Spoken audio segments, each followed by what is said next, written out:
God is always on time. Hi there, kumusta ka? Ang hirap maghintay, no?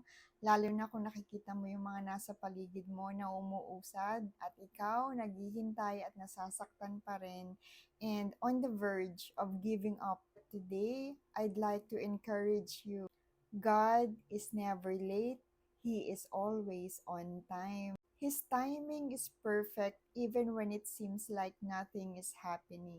Trust that God is working behind the scenes and He will show up just at the right moment. Napakasakit maghintay, nakakapagod, and the uncertainty might leave you questioning. May you draw strength in this. Your breakthrough is closer than you think. God sees your struggle, God sees your heart, God sees all your cries, and He has never left your side. As the Bible says, wait for the Lord.